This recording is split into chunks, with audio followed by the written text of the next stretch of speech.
Oke, bismillahirrahmanirrahim. Assalamualaikum warahmatullahi wabarakatuh. Selamat pagi anak-anak. Oke, bagaimana kabar kalian hari ini? Alhamdulillah. Apakah ada yang tidak masuk hari ini?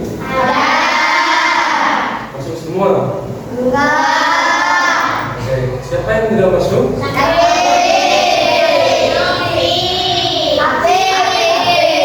Siapa yang tidak masuk? Kenapa tidak masuk hari ini? Baiklah, hari ini kita akan belajar berpikir komputasional. Judul pelajaran kita hari ini adalah berpikir komputasional. Kalau dibaca dulu sama-sama biar terbiasa.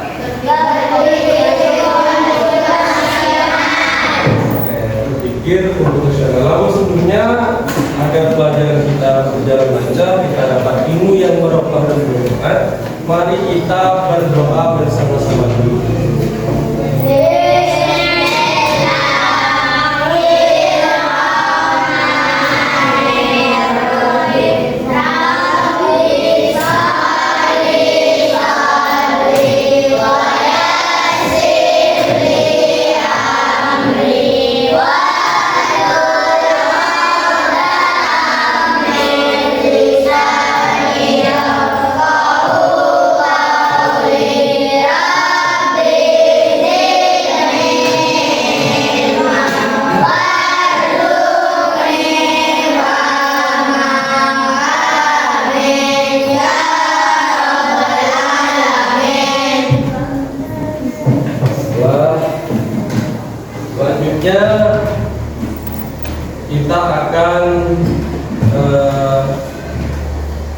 Selanjutnya kita akan tanya jawab dulu ya. Apakah ada di antara kalian yang sudah pernah mendengar istilah ini, berpikir komputasional? Belum ada yang pernah mendengar. Kalau kata pertama berpikir, apakah ada yang sudah pernah mendengar? Berpikir? Pernah. Apakah kalian setiap hari berpikir? Setiap orang itu pasti punya pikiran atau pernah berpikir. Bagaimana cara seseorang itu berpikir? Maka setiap orang itu memiliki perbedaan masing-masing. Nah, sementara hari ini kita akan belajar berpikir komputasional. Orang yang tidak berpikir itu sebenarnya sama dengan hati. Kenapa? Karena seseorang yang tidak berpikir, dia tidak bisa mengembangkan pengetahuannya, tidak bisa mengembangkan apapun yang ada pada dirinya. Nah, oleh karena itu hari ini kita akan belajar komputasional. Nah, tujuannya apa? Nah, sekarang kita lihat dulu tujuannya. Tujuan belajar dari berpikir komputasional. Kenapa kita harus asal berpikir komputasional? Kenapa kita harus belajar berpikir komputasional? Yang pertama, mampu memecahkan, nanti diharapkan setelah mengikuti pelajaran ini, kalian mampu memecahkan masalah yang kompleks melalui cara-cara yang sederhana. Yang kedua, tujuannya adalah melatih otak agar terbiasa berpikir logis, kreatif, dan terstruktur. Kalian tahu logis? Ada yang tahu artinya logis? Nah, saya kasih tahu dulu supaya nanti istilah-istilah ini menjadi lebih mudah untuk dipelajari. Logis itu artinya adalah masuk akal. Realistis bisa juga berarti. Logis itu artinya masuk akal. Ketika kita berpikir, kita harus berpikir yang logis, yang masuk akal. Kalau tidak masuk akal, apa namanya? Menghayal. Jadi tujuan pembelajaran kita hari ini ada dua, yaitu bisa mampu menyelesaikan masalah-masalah kompleks melalui cara sederhana. Kemudian yang kedua adalah melatih otak terbiasa berpikir secara logis, kemudian kreatif dan dan terstruktur. Gitu ya. Selanjutnya kita harus tahu apa sih arti berpikir komputasional. Jadi dari tadi saya sampaikan kita hari ini akan belajar berpikir komputasional, maka kita harus tahu dulu apa arti berpikir komputasional.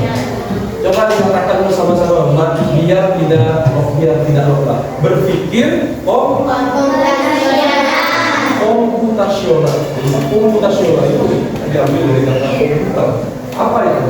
Cara pemecahan masalah yang menggunakan prinsip-prinsip teknik ilmu komputer, merumuskan masalah dan menemukan solusinya yang efisien dan terstruktur. Artinya kita akan belajar berpikir seperti komputer. Kalian tahu komputer betapa canggihnya komputer dan internet kan? Kalian tahu komputer bahkan bisa melakukan sesuatu yang kita perintahkan, dan bahkan kita tidak perlu mengulangi perintah lagi untuk komputer terbiasa melakukan perintah. Jadi kita berpikir komputasional ini adalah cara memecahkan masalah menggunakan prinsip-prinsip dan teknik ilmu komputer. Sederhananya adalah berpikir komputasional adalah berpikir seperti komputer. Bagaimana cara memecahkan masalah, kemudian merumuskan masalah dan menemukan solusinya.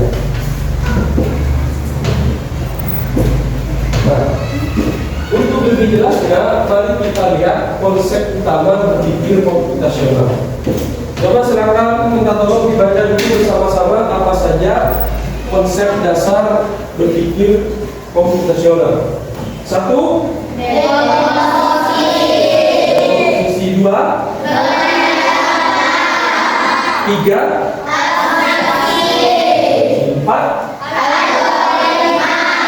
Algoritma. Coba kelompok 1 dulu. Kelompok 1, nomor 1 silakan dibaca kelompok 1. Dekomposisi. Kelompok 2 silakan nomor 2. Kelompok 3 silakan baca nomor 3. Abstraksi. Coba kelompok 4 baca algoritma. Jadi kalian harus ingat baik-baik, ada empat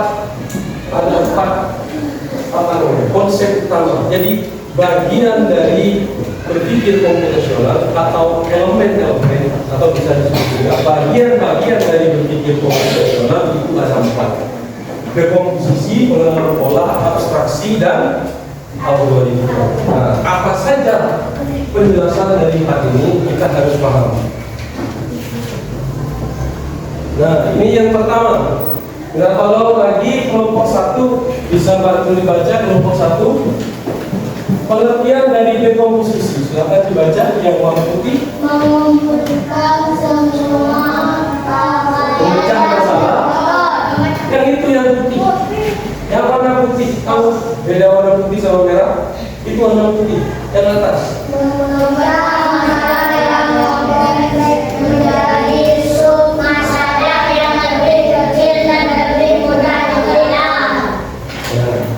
Jadi dekomposisi itu apa? Dekomposisi itu ketika ada suatu masalah atau problem, maka kita memecah masalah yang kompleks itu menjadi sub masalah yang lebih kecil dan lebih mudah dikelola. Kita contohkan yang ini. Ketika kita mencuci, apa yang harus kita lakukan ketika kita akan mencuci? Kita pertama kali mencuci menggunakan mesin cuci. Maka pertama-tama yang harus dilakukan kita memecah dulu masalah itu menjadi bagian-bagian kecil.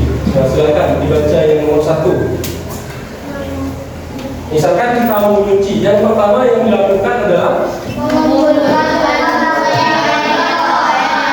jadi ketika kita mencuci tentu kita harus mengumpulkan pakaian yang karena pakaian yang kotor banyak sekali, maka yang harus kita lakukan yang kedua adalah setelah dikeluarkan dari keranjang, silakan ini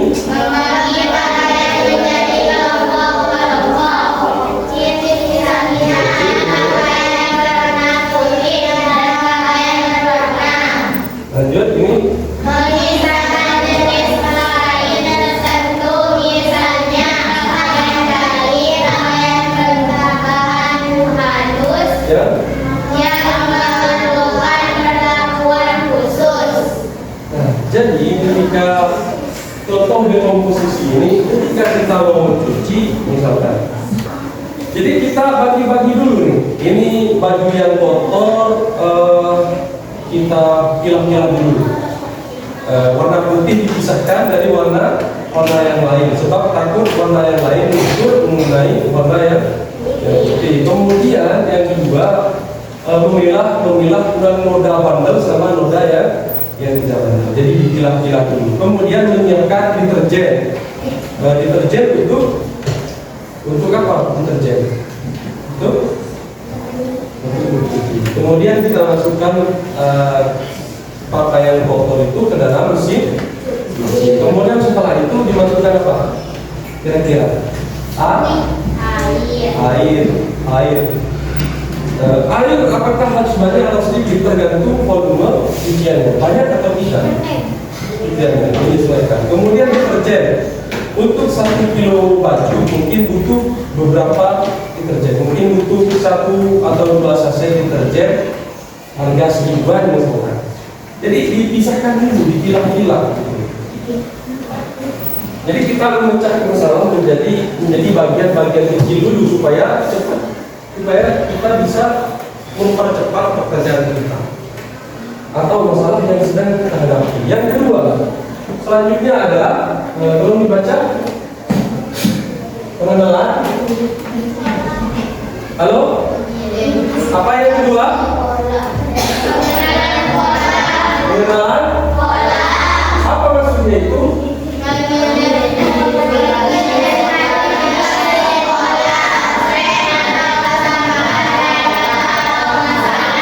Nah, ini contohnya.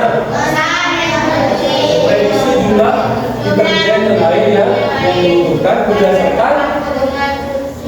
Jadi kalau cuciannya 1 kilo, itu deterjen 1 saset dengan air sekitar 3 liter. Nah, jadi kalau besoknya mau mencuci lagi, ternyata cuciannya adalah 2 kilo. Tadi kemarin kita cuci 1 kilo, butuh deterjen 1 saset dan air 3 liter. Kalau hari ini mau cuci lagi, tapi lebih banyak jumlahnya adalah 2 kilo, berarti butuh deterjen berapa? 2 saset. Kalau airnya berarti dari 3 liter menjadi dikali 2 berarti menjadi 6 liter. Jadi kalau besoknya nyuci lagi 1 kilo lagi, berarti tetap pakai 1 deterjen sama air 3 liter. Tapi kalau 2, jadi menjadi 2 saset dan 3 liter. Selanjutnya, setelah kita tahu tentang pola yang ketiga adalah abstraksi. Coba dibaca kelompok 3. Kelompok 3 silakan dibaca. Yang atas yang warna merah bacanya adalah abstraksi. Coba semuanya baca.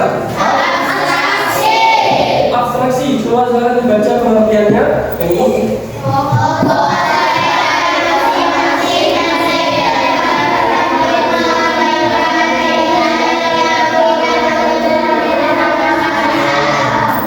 Nah, contohnya ini ada di sini. Saat mencuci, memisahkan pakaian berdasarkan warna untuk membersihkan yang demikian. Kita memisahkan pakaian warna putih dan warna yang lain.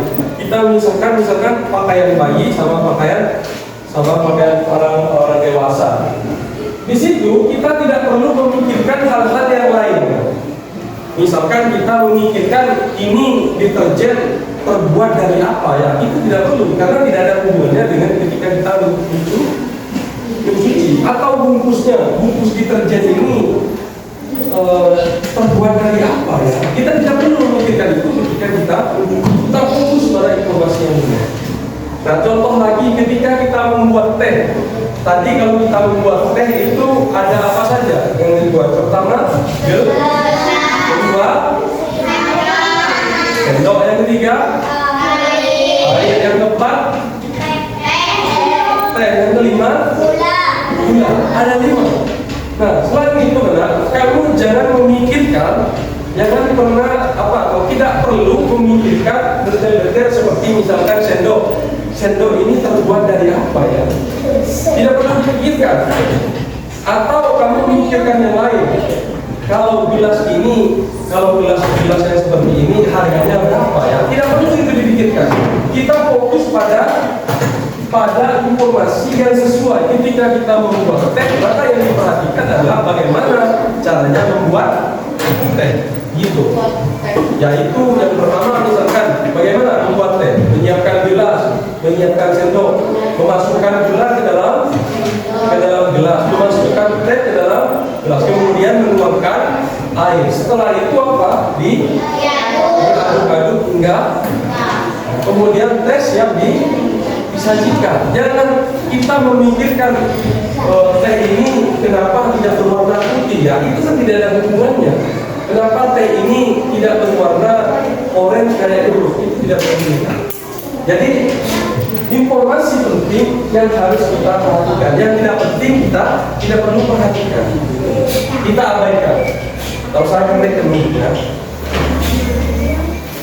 itu namanya adalah abstraksi, berfokus pada informasi atau informasi yang penting, yang tidak penting diabaikan.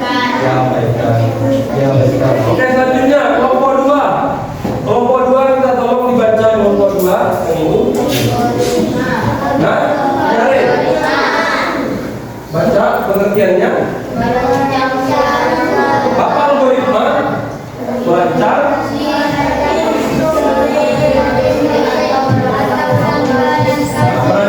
serangkaian instruksi atau langkah-langkah sistematis untuk menyelesaikan. Setelah tadi yang pertama misalkan dekomposisi, kita contohnya kan tadi mau membuat teh. Dekomposisi yang pertama adalah kita dekomposisi itu adalah bahan-bahannya. Gelas, teh, gelas, sendok, air yang diperlukan. Yang kedua kemudian tadi adalah apa namanya yang kedua? Pengenalan pola. Yang ketiga yang kedua mengenali pola. Polanya adalah 1 gelas butuh 5 sendok gula dan 200 ml air untuk membuat 1 gelas teh. Nah, kemudian yang ketiga tadi adalah memilah. Apa namanya? Bukan memilah. Yang ketiga abstraksi tadi adalah fokus pada informasi yang penting dan mengabaikan yang tidak penting. Dan yang terakhir ini adalah algoritma, menyusun langkah-langkahnya. Contoh dari ini, mencuci. Ketika kita mencuci dan kita lakukan pertama kali adalah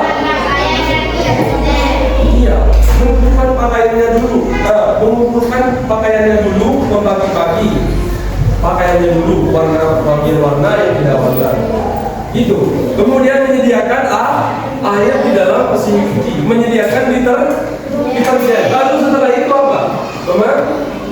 Masukkan pakaian ke dalam, lalu menyalakan mesin cucinya. Setelah selesai, apa yang harus dilakukan? Setelah dikasih deterjen,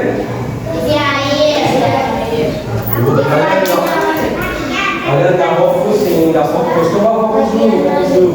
Coba biar fokus. Coba tepuk fokus dulu. Tepuk fokus. Melihat, mendengar, mengingat, fokus. Fokus. Contohnya di sini dari awal, dari tadi adalah bagaimana langkah seseorang mencuci menggunakan mesin cuci. Yang nomor 1 langkahnya adalah ambil pakaian kotor kemudian dijemur. Apakah benar begitu? Misalkan kelompok 2 mau mencuci pakaian, diambil pakaiannya yang kotor kemudian dijemur. Apakah benar begitu? Jadi yang benar gimana?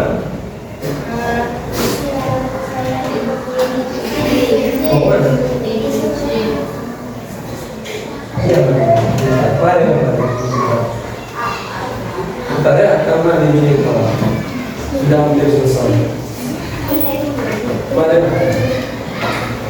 jam 9. Oke, kita lanjutkan ya. Sekarang biar tidak terlebih-lebih jangan kamu dengarkan baik-baik ya. Karena nanti saya cut videonya, saya potong videonya, saya ulang lagi. Oke, sekarang mari kita lihat ketika kita mencuci. Contoh dari berpikir komputasional diterapkan dalam kehidupan sehari-hari, yaitu mencuci. Saya tanya sekarang, kelompok 1, apakah ketika kita mau mencuci pakaian, apakah yang pertama kita lakukan mengumpulkan pakaian kotor kan? Apakah langkah yang kedua kira-kira? Apakah dijemur? Berarti langkah kedua seharusnya apa? Masukkan air ke mana? Dalam mesin cuci. Setelah itu langkah yang kedua, masukkan deterjen. Setelah itu masukkan pakaian yang kotor ke dalam mesin cuci. Setelah itu diapain? Dinyalakan mesin. Jadi setelah memasukkan air, deterjen dan pakaian kotor, kemudian dinyalakan. Setelah selesai pencucian, apa yang harus dilakukan? Coba kelompok 2. Kemarin sudah selesai cuci, diapain setelah itu? Diambil, nggak dibilas dulu. Dibilas dulu menggunakan air. Setelah itu diangkat lalu dijemur. Setelah dijemur kira-kira diapain? Coba kelompok 3. Diambil dari jemuran, kemudian disetrika ini. Jadi urutannya sesuai. Apakah kalian sudah bisa memahami berpikir komputasional? Bagus kalau sudah bisa. Sekarang mari kita belajar berpikir komputasional atau berusaha untuk memecahkan masalah yang terjadi dalam kehidupan sehari-hari. Sekarang lihat ini. Coba baca.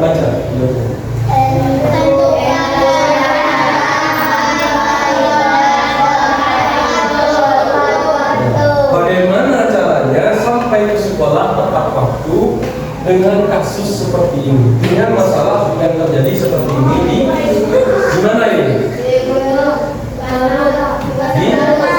Di pasar. Nah, sekarang yang pertama, untuk menyelesaikan kemacetan ini atau menghindari kemacetan ini, kalian saya kasih tugas selama 10 menit untuk mengidentifikasi. Yang pertama kelompok 1. Untuk kelompok 1 tugasnya adalah, jadi untuk kelompok 1 permasalahan macet ini silakan mencatat dekomposisi. Bagaimana caranya membagi masalah-masalah itu menjadi bagian-bagian kecil. Kelompok 1. Yang kelompok 2 adalah tugasnya adalah mengenali pola. Jadi kemacetan itu terjadi sekitar pukul 7 setiap hari Jumat. Itu di pasar Sofur setiap hari Jumat. Jadi kenali polanya. Setiap hari apa saja, pukul berapa saja, silakan dicatat. Kemudian untuk kelompok 3, abstraksi adalah maksudnya adalah mengabaikan hal-hal yang tidak penting ketika menyelesaikan masalah macam itu. Jadi nanti kalian uraikan. Sementara itu kelompok yang kelima, kelompok yang keempat adalah tugasnya adalah yang terakhir tadi algoritma, yaitu membuat langkah-langkah agar tidak terjadi kemacetan lagi di sini, agar kita bisa sampai sekolah tepat waktu. Oke, silakan waktunya dimulai dari sekarang.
Baik, selanjutnya kalau sudah selesai, mari kita lihat hasilnya masing-masing dari kelompok 1, kelompok 2, kelompok 3, sama kelompok 4. Baik, silakan dari yang pertama, dekomposisi. Kelompok 4 silakan perwakilan satu orang maju ke depan.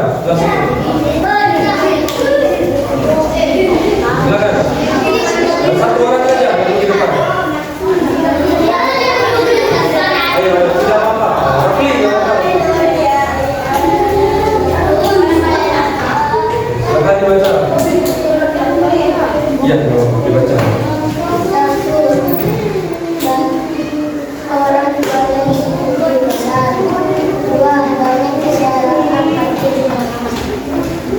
Oke, yang pertama permasalahannya adalah orang yang jualan di pinggir jalan, yang kedua bawa kendaraan parkir sembarangan.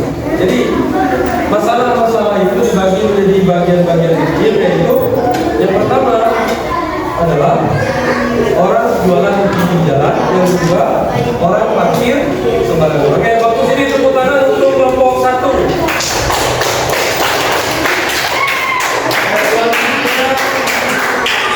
Dan untuk selanjutnya kelompok 2. Silakan perwakilan kelompok 2 untuk menyampaikan pengenalan pola dari masalah yang ada di masalah. Siapa? Jeffrey, boleh Jeffrey. Jeffrey jawab. Ayo, tidak usah takut, tidak dipukul kalau salah dipukul. Oke, silakan Jeff. Pengenalan pola. Yang macet dari Jumat.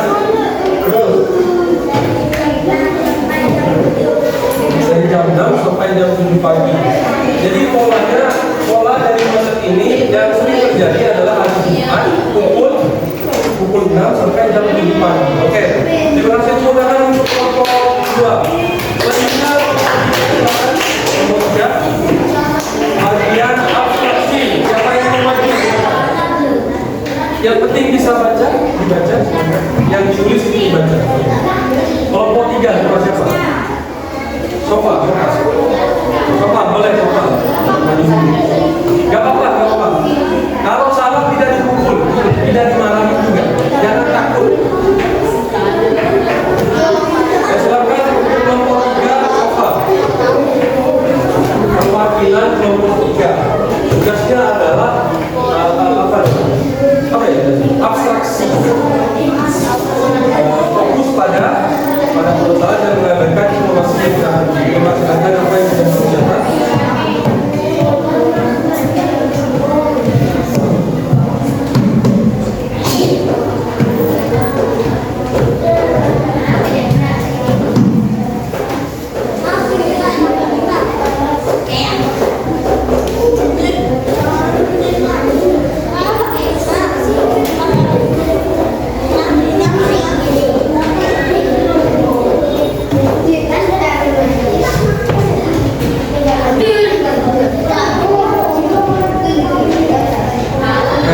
Kasih tepuk tangan dulu untuk kelompok 3.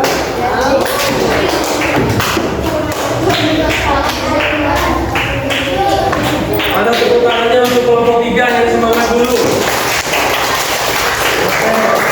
Sekarang bagian terakhir yaitu algoritma, menyusun langkah-langkah untuk menyelesaikan masalah. Silakan perwakilan kelompok 4.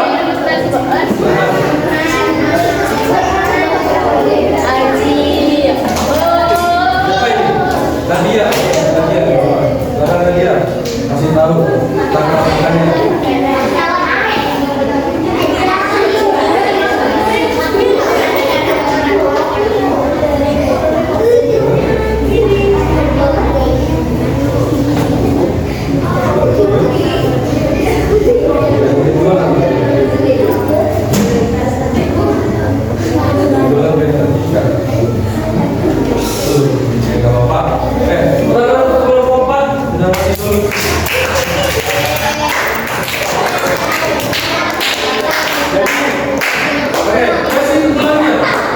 Jadi kesimpulannya adalah bagaimana caranya agar kita bisa sampai tepat waktu di sekolah dengan kondisi macet seperti ini.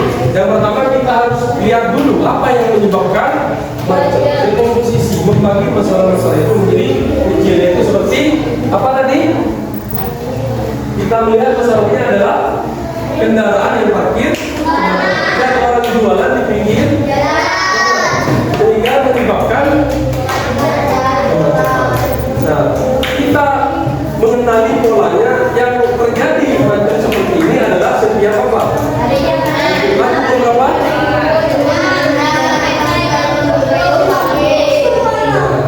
Ketika kita menyelesaikan masalah itu, kita fokus pada informasi yang didapatkan, yaitu macet disebabkan kendaraan dan orang jualan di pinggir jalan. Kita tidak perlu memikirkan yang tidak penting seperti apa yang dibuat oleh mereka sampai membuat jalan macetnya terus.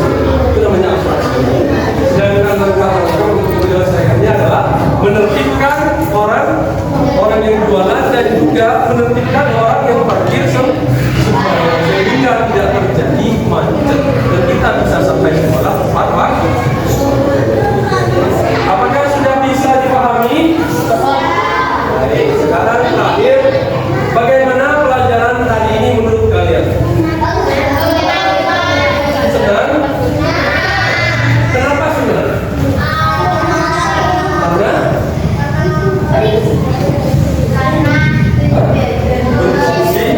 Bersemangat karena berdiskusi.